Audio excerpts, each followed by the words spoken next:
তুমি একটা কাজ করো, বিএনপি কারা, এই কোন এলাকা, ওই ওই হিসাবটা মনে মনে রাখো, এখানে বলার দরকার নাই। এবং যারা গেছে, হ্যাঁ, রাখতেছি। দেখো, তাদের যেভাবে হোক ওই এলাকায় লোকজন আছে, বলো তাদের ফটো তুলে রাখতে। এগুলো শিক্ষা দেওয়া হবে পরে, জি, শিক্ষা দেওয়া জি, হবে এখন। জি, এই মাত্রই ওরা যে পাঠাইলো মেসেজ। পদ্ধতিতে দিচ্ছে সেই পদ্ধতি ব্যবহার করা হবে, কারণ ওই পদ্ধতিটা জায়েজ। হ্যাঁ, করতেছি মাননীয় নেত্রী। আসসালামু আলাইকুম মাননীয় নেত্রী। আচ্ছা। মাননীয় নেত্রী, আসসালামু আলাইকুম, আমাকে শুনতে পাচ্ছেন? হ্যাঁ, শুনতে পাচ্ছি, আমি শুনতে পাচ্ছি। ওয়ালাইকুম জি আসসালাম। মাননীয় নেত্রী, আমি আপনার নিজ হাতে প্রতিষ্ঠিত দুমকি উপজেলা ছাত্রলীগের সহসভাপতি মাইনুল হোসেন সাচ্চু। আমি 5 আগস্টের পরে বিভিন্ন ধারাবাহিকতায় নির্যাতনের শিকার। পুলিশ আমার পরিবার এবং সবাইকে খুব বাজেভাবে হয়রানি করছে, আমার মা বোনদের। আমার বাবা নেই, বাবা স্কুল শিক্ষক ছিলেন।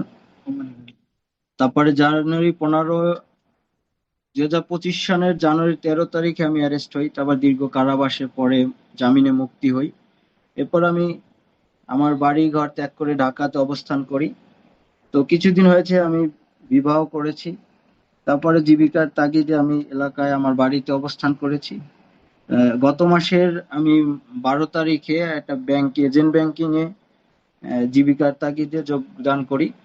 তো সেই সুবাদে আমি আমার ব্যাংকের ম্যানেজার ফিল্ডে কাজ করার জন্য আমাকে নিয়ে বের হয়। আমার একটা বাইক ছিল যার কারণে।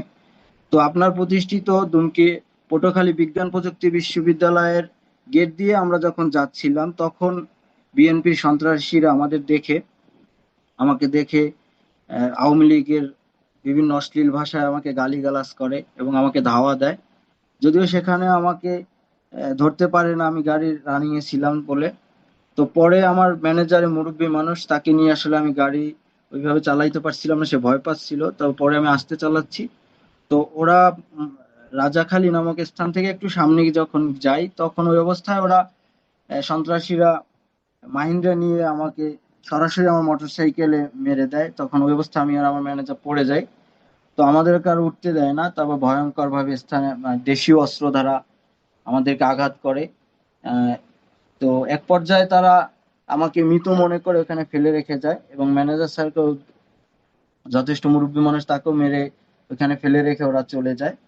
তো স্থানীয় লোকজন আমাকে ওইখান থেকে উদ্ধার করে এবং মোটরসাইকেলটা আমার একদম ভেঙে চুরে একদম অকেজো কইরা ফেলাইছে। আমার মানি ব্যাগ, চশমা, হাতের ঘড়ি, সবকিছু ওরা টোকাইয়ের মতো লুটপাট করে নিয়ে গেছে। তো স্থানীয় লোকজন আমাকে উদ্ধার করার পরে হাসপাতালে নিয়ে যান। সেখানে আমরা থানায় যোগাযোগ করি, আমাদের মামলা তারা নিবে না, অস্বীকার করে। আমরা ছাত্রলীগের সন্ত্রাসী বলে আমাদের আখ্যায়িত করে। তারপরে আমাদের মামলা আর নেওয়া হয়নি।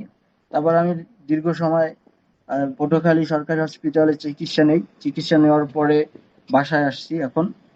এখন আলহামদুলিল্লাহ নেত্রী, আপনার সাথে কথা বলতে পেরে আমি এখন নিজেকে, যতই আঘাত আসুক সবকিছু আমি আসলে ভুলে গেছি। আমার আর আসলে কোনো আঘাতের কোনো আফসোস নেই, কোনো অভিযোগ নেই। শুধু একটাই আমার চাওয়া পাওয়া এবং সবকিছু আমার একটাই মনোবল যে আহত আহ, যোদ্ধা কখনো দুর্বল হয়ে ফিরে আসে না। আমার শুধু একটা ইচ্ছা যে আপনি বাংলাদেশে ফিরে আসুন, আর সেই আশার ইতিহাসের সাক্ষী বা অংশী আমি হতে চাই। এইটুকুই আমার আশা। এইটুকুই আমি আসলে আমার জীবনের, এইটুকুই আমি জীবনে আমি শুধু আশা করি যে আপনি ফিরে আসুন। আপনি এই এই ইনশাল্লাহ। ধ্বংসস্তূপ বাংলাদেশের পুনরায় আবার হাল ধরুন। এই বাঙালিকে আবার আরেকবার আপনি নেতৃত্ব দেন মাননীয় নেত্রী। আমি আসলে কথা বলার ভাষা হারিয়ে ফেলেছি। আমাদের দলকে ঐক্যবদ্ধ করতে আমরা আমাদের মতো করে কাজ করছি, রাজপথে আমরা আছি ইনশাল্লাহ। আপনি আপনি ভয় পাবেন না। আপনার মনোবল দেখে আমি এখনো মানে হয়ে যায় যে এত বছর বয়সে এসেও আপনি যেভাবে নেতাকর্মীদের মনোবল ধরে রাখতে কাজ করছেন, এটা আসলে অবিস্মরণীয়। এবং আপনার উপরে আমি চক্ষু বুজে বিশ্বাস রাখি যে যে মানুষ 42-43 বছর সাধনা করে তার পিতৃ হত্যার বিচার করতে পারে, সে মানুষ আবারও ফিরে এসে এই বাংলার আমি সহ প্রতিটি আওয়ামী লীগ নেতাকর্মীর সাথে অন্যায়ের, প্রত্যেকটা অন্যায়ের বিচার করবেন আপনি, এবং সেটা ইনশাল্লাহ, শক্ত হাতে করবেন। এই আশাবাদ অবশ্যই ব্যক্ত করবো। রেখে আমি আমার আসলে বক্তব্য এখানেই শেষ করছি মাননীয় নেত্রী। এবং আপনি আমার পরিবার এবং সবার উদ্দেশ্যে একটু বলবেন। আমার সাথে আমার পরিবারে আমার চাচা আছেন এবং মা বোনরা সবাই, আমার শ্বশুর আছেন, তারাই হুম আমাকে হুম উদ্ধার হুম করে আর কি হসপিটালে নিয়ে গেছিলেন মাননেত্রী। হ্যাঁ, এখন আমার আসলে আর কিছু বলার নেই নেত্রী, আমি আপনার কথা শুনবো, এই জন্যই আসলে আমার লাইভে আসা। জয় বাংলা, জয় বঙ্গবন্ধু। কি খুবই ধন্যবাদ। মর্মান্তিক যেভাবে অত্যাচার করছে, এটা ভাষায় বর্ণনা করা যায় না, কিন্তু মনে রেখে দিও অত্যাচারীদের দিন একদিন শেষ হয়। ওরা যেভাবে যা করছে তার ঠিক সেভাবেই ইনশাল্লাহ জবাব একদিন দেয়া হবে, এবং সেই জবাব আমরা দেবো, আমরা ইনশাল্লাহ দিতে পারবো। আল্লাহ সেই সুযোগ আমাদের দেবে, চিন্তা করো না। শুধু এটুকুই বলেছি যে আমি তো আমার বাবা মা ভাই সবই একই দিনে সব হারালাম। আমরা দুইটা মাত্র বোন। এই শোক ব্যথা নিয়েও মানে আমার একমাত্র চাচা, ফুপা, বড় ভাই বোন সবই তো হারিয়েছি আমরা। আমার তিনটা ভাই, দুই ভাই, স্ত্রী। আসলে তো আমাদের তো সবার মুক্তিযুদ্ধ হচ্ছিল। বাবা মা ভাই সব হারিয়ে বিদেশের মাটিতে ছিলাম, আসতে পারিনি, আমাদের আসতে দেওয়া হয়নি। আমার ছোট বোন রেহানার পাসপোর্টটা সময়টা শেষ হয়ে গিয়েছিল, কিন্তু জিয়াউর রহমানের আমলে তার পাসপোর্টটা তাকে করে দেয়নি, দিতে দেয়নি।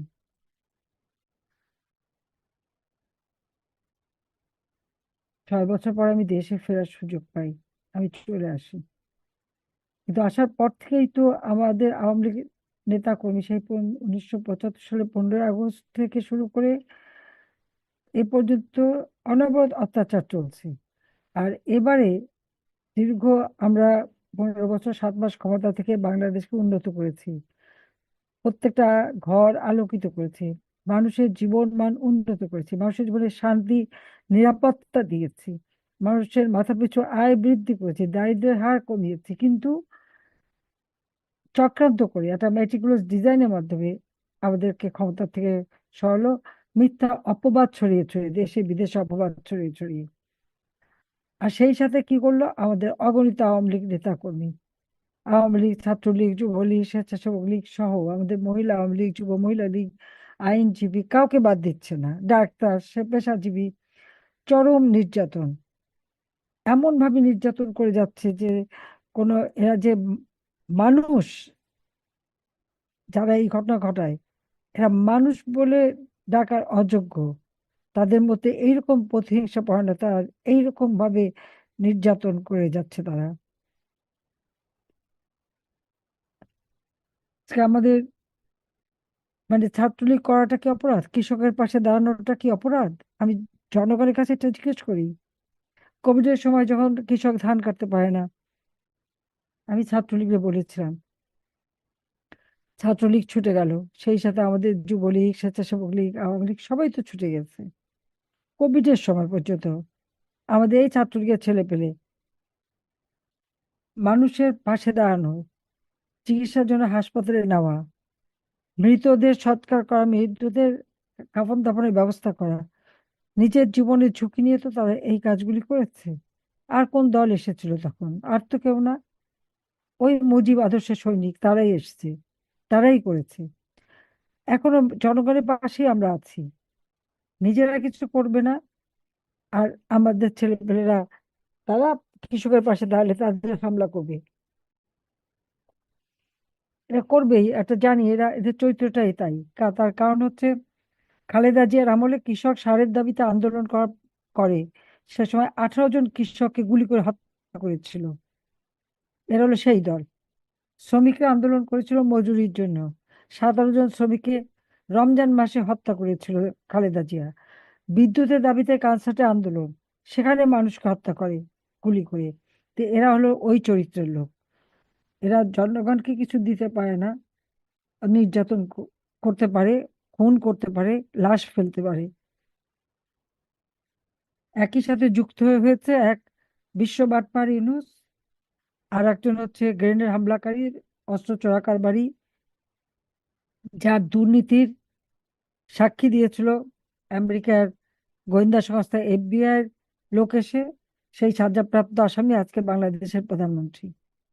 তার সাথে হচ্ছে যুদ্ধ অপরাধীদের এবং পাকিস্তানি হানাদার বাহিনীর ফেলে যাওয়া কিছু, মানে আমি বলবো যে তাদেরই কিছু বংশধর।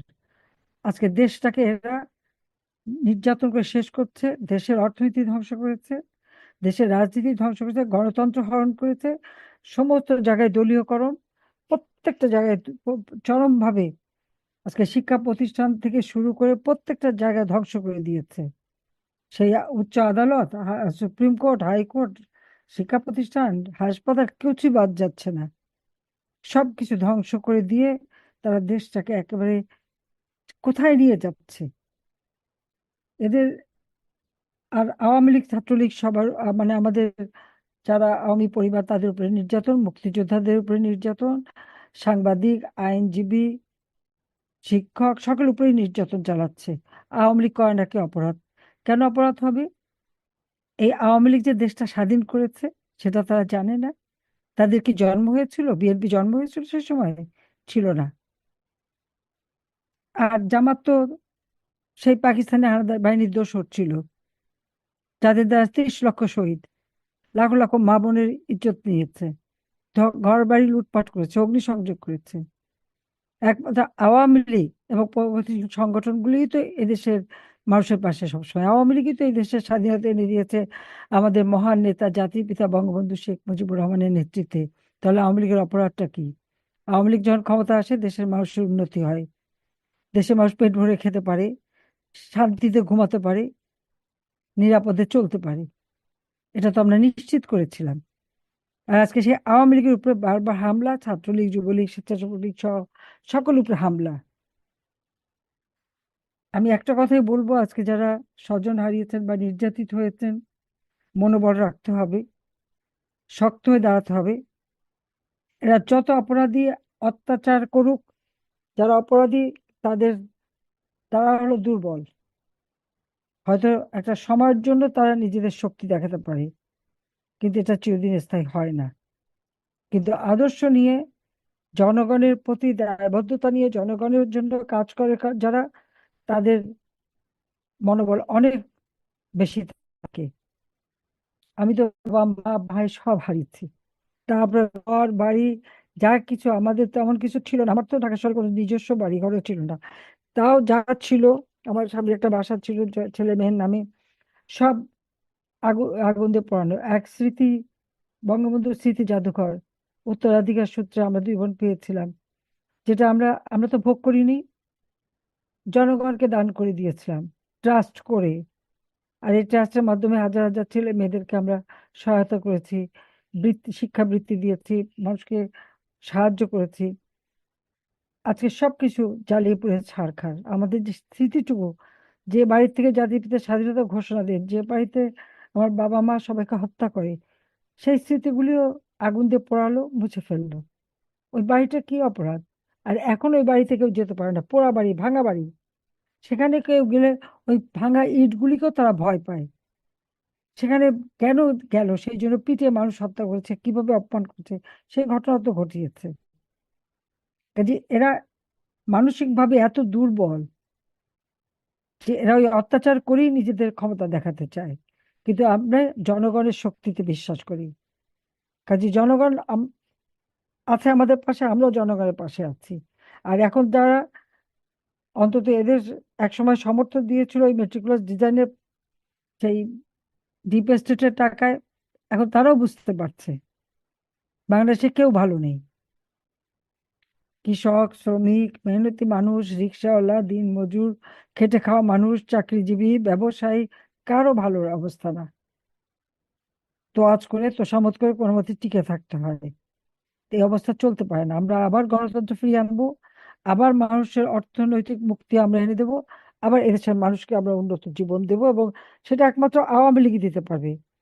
আওয়ামী লীগ ছাড়া মানুষের পাশে কেউ দাঁড়ায়নি, দাঁড়াবেও না, দাঁড়াবে না। কারণ এরা তো লোভী, আসে নিজেদের ভাগ্য করতে, জনগণের ভাগ্য করতে না। আর আওয়ামী লীগ জনগণের ভাগ্য করে, আমরা নিজেদের ভাগ্য দেখি না। এটা আল্লাহ বারবার আমাকে বাঁচিয়েছেন, এবারও দেশের বাইরে নিয়ে এসে বাঁচিয়েছেন। বাঁচিয়েছেন কেন? দেশের মানুষকে আবার মুক্তি দেওয়ার জন্য, মানুষকে আবার উন্নত জীবন দেওয়ার জন্য, এবং ইনশাল্লাহ সেটা আমরা করতে পারবো এই বিশ্বাস আমার আছে, আমি সেই বিশ্বাস রাখি। হারাবার তো কিছু নাই, সবই হারিয়েছি। এমনকি আমার দাদি নানি আমাদের পারিবারিক যে গহনাগাটি লকারে রাখা ছিল, আমি তো প্রধানমন্ত্রী হিসেবে জীবনে লকার খুলিও নি, সব গহনাগাটি খুলে নিয়ে লুট করে নিয়ে গেছে ইনুস, সেগুলি সব। আর গণভবন সবই তো লুটপাট। কিন্তু আমার কাছে তাতে দুঃখ নেই, কারণ আমার দলের নেতা কর্মীরা, তাদেরও তো সবকিছু হারিয়েছে, ঘর বাড়ি ব্যবসা প্রতিষ্ঠান, মানে আত্মীয় স্বজন কাউকে ছাড়েনি। কাজে এই হিসাব আমাদের নিতে হবে, সেই জন্য সবাইকে মনোবল রাখতে হবে, মনোবল রেখে রুখে দাঁড়াতে হবে, ঐক্যবদ্ধ হতে হবে। এটা মনে রাখতে হবে, আমরা আইয়ুবের বিরুদ্ধে আন্দোলন করেছি, ইয়াহিয়ার বিরুদ্ধে আমরা যুদ্ধ করে বিজয় অর্জন করেছি, আমরা বিজয়ী জাতি। এরপর জিয়া, এরশাদ, খালেদা জিয়াকে 2বার আন্দোলন করে ক্ষমতা থেকে হটিয়েছিলাম শুধু ভোট চুরির অপরাধী। কাজী জনগণের শক্তিটাই বড় শক্তি, জনগণের আস্থা বিশ্বাস অর্জন করা, জনগণের পাশে দাঁড়ানো। কারণ মানুষ এখন সবচেয়ে কষ্টে আছে, আমরা আছি মানুষের পাশে, মানুষকে এটুকু বলতে পারি। 81 সালে যখন ফিরে আসি, আমার কিছুই ছিল না, থাকার জায়গাও ছিল না। আমি কি পেয়েছিলাম? বনানীতে সারি সারি লাশ, টুঙ্গিপাড়ার কবর, টুঙ্গিপাড়ার আমার বাবার কবর, এছাড়া কিছুই ছিল না। পেয়েছিলাম জনগণ। এই জনগণের মাঝে আমি আমার হারানো বাবা মায়ের স্নেহ খুঁজে ফিরেছি, এবং আমি তা পেয়েছি। যে কারণে 5 বার প্রধানমন্ত্রী হয়েছি, বাংলাদেশের মানুষের ভাগ্য পরিবর্তন করতে পেরেছি। কিন্তু সেগুলো আবার কেড়ে নিয়ে গেছে। ইনশাল্লাহ বেঁচে যখন আছি, আবার বাংলাদেশের মানুষের ভাগ্য পরিবর্তন করব, গণতন্ত্র ফিরিয়ে আনবো। এটাই আমাদের প্রতিজ্ঞা। সবাই মনোবল রাখবেন। আর যারা আহত, সুস্থ হন তাড়াতাড়ি, সেই আল্লাহ রাব্বুল আলামিনের কাছে দোয়া করি, যারা এই পর্যন্ত শাহাদাত বরণ করেছে, আল্লাহ রাব্বুল আলামিন তাদের বেহেশতে নসিব করুক। এই কথা